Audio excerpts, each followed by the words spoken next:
You'd think it was summer.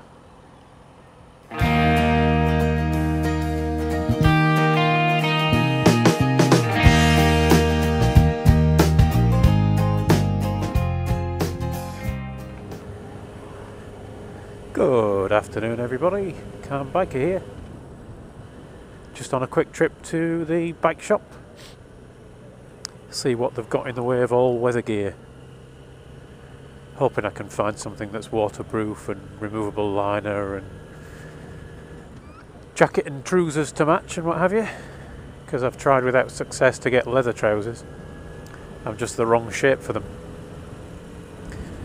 So I either get things that are the right size for my waist but about 2 inches too long in the leg, or the right length of leg but I can't zip them up. So I'm kind of giving up on leather trousers now. I've tried on so many different pairs and had no success at all. My legs are too short. Now, talking about the size of me, I put up a video yesterday about fasting and how I'm starting how I was starting my latest fast, and I've had loads of responses to that. Thank you very much. Some positive, some negative. I don't mind about the negative ones as long as they're either constructive criticism or inoffensive. But I had 2 comments from one person. I'm not going to name them because I'm not entirely sure whether they were trolling or were trying to make points and were just not informed about fasting and about me. But I have deleted the comments and I feel a bit guilty doing it. Now the person who put them up will know probably who he is, and I'm absolutely happy for you to put the comments back again without the swearing. But I'll tell you why I thought you might be a troll, and I apologise wholeheartedly if you're not a troll and you're just trying to make a point. And please, if that's the case, do put your comments back. But basically the comments, there were 2 of them. One of them basically said, if don't do this, eat properly. If you do this, you will go into starvation mode. You should just get out there and exercise more. Something along those lines. I can't quite remember exactly what was said, but along those lines. And the other one said, this just sums up your lazy attitude or something. You should just eat right. I wanted to just clarify something, because it might be that this person was making a valid comment in a way that I misread. So there's 2 things that I can say about it. First thing is about this whole starvation mode business. There is no switch for starvation mode in the body. It's a myth. And I'm not sure where the myths come from. It wouldn't surprise me if it's come from a food company or something, or dieting food company, something like that, who wants you to eat all the time. But there really is no such thing as starvation mode. If you think there is, have a quick search around the internet and you'll start to see why there isn't. And there are some good experiments, and the name of one of the experiments escapes me, but there was a starvation experiment done many years ago when you were still allowed to do that type of experiment on people, and I'll try and remember the name of it while I'm talking. If I can't, I'll stick a link in the comments, not the comments, in the description below. But that is just a myth. Your body, your metabolism will change if you're low on calories, and your leptin response will change accordingly and try and get you to slow down and make you desperately hungry and slow down and not exercise and all that kind of stuff.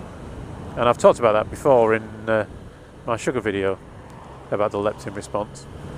So that's the one point. The second point is, maybe it's my own fault, but I did say in the first video about the fast that I was going to be measuring various things, including my weight and body fat percentage and all that kind of thing.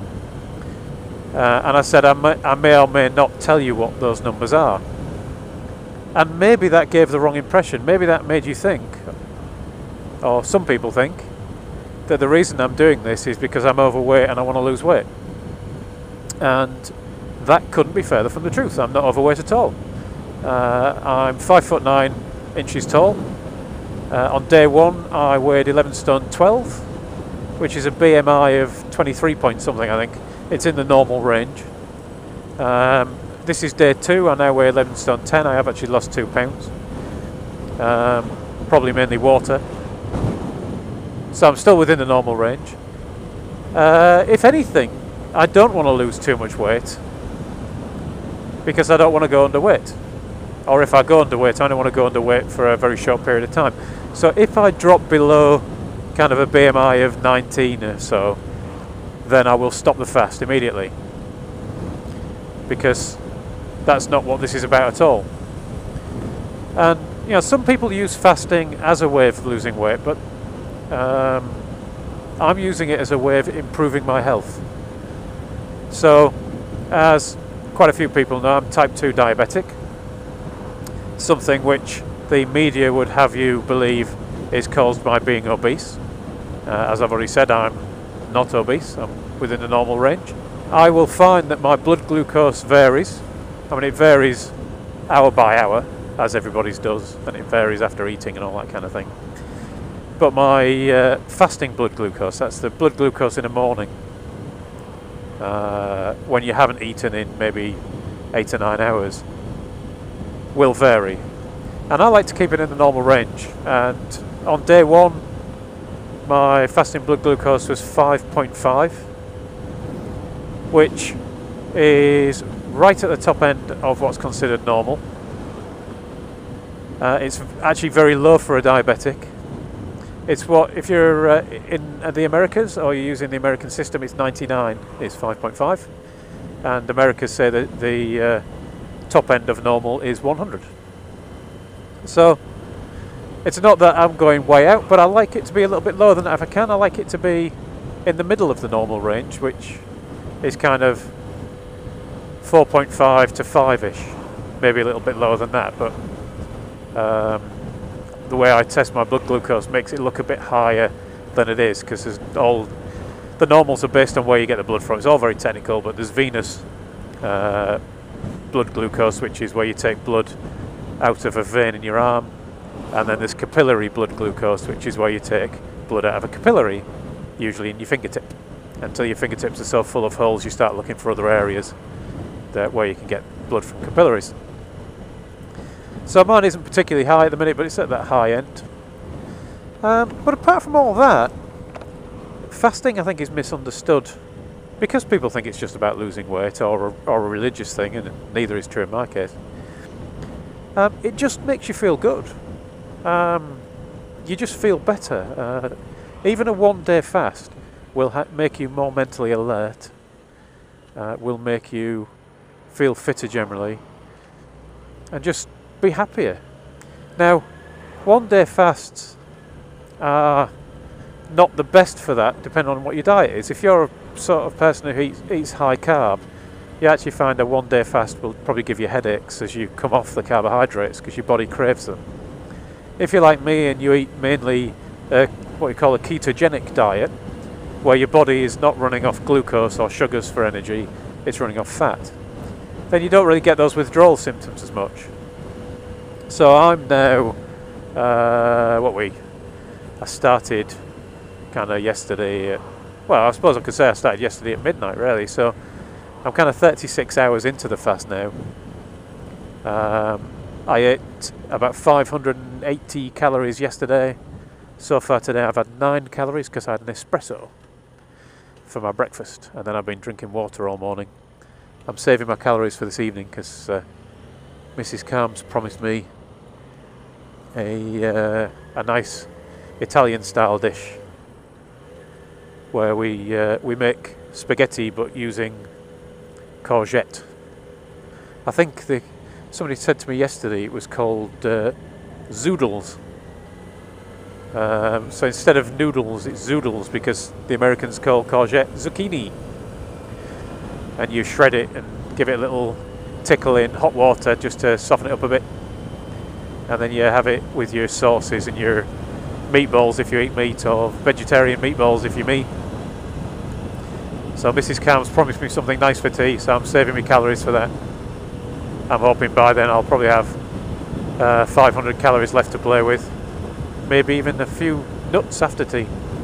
But yeah, I've not felt bad, I felt good, I feel happy, I feel clear and alert. I'm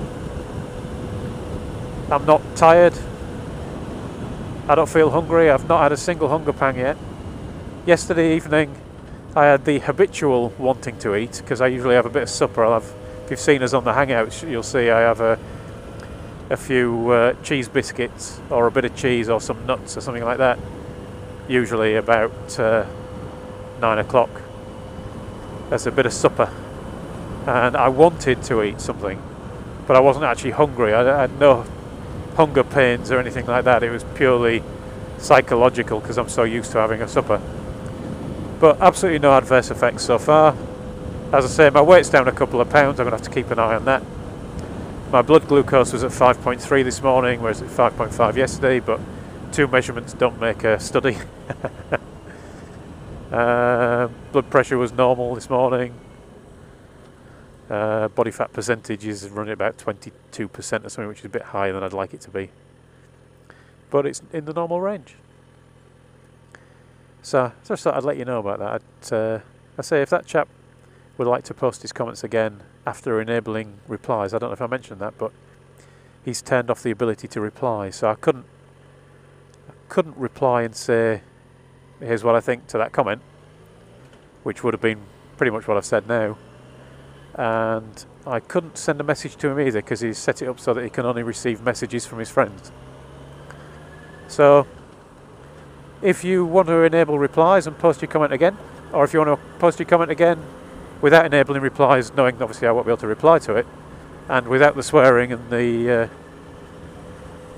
tone of personal attack, which, as I say, may be just me misreading it, then please do, and I'll apologise for removing your comments. I'll finish off there because I've probably waffled on enough now. So thank you all for watching, ride safe, and I'll talk to you all again soon.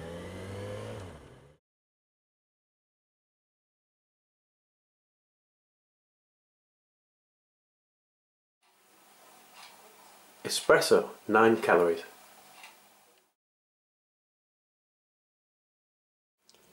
Nothing at all. No calories.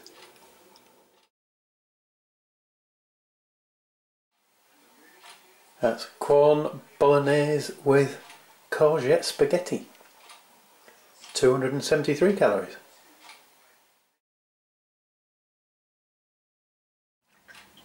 "50 grams of barbecue peanuts, 300 calories.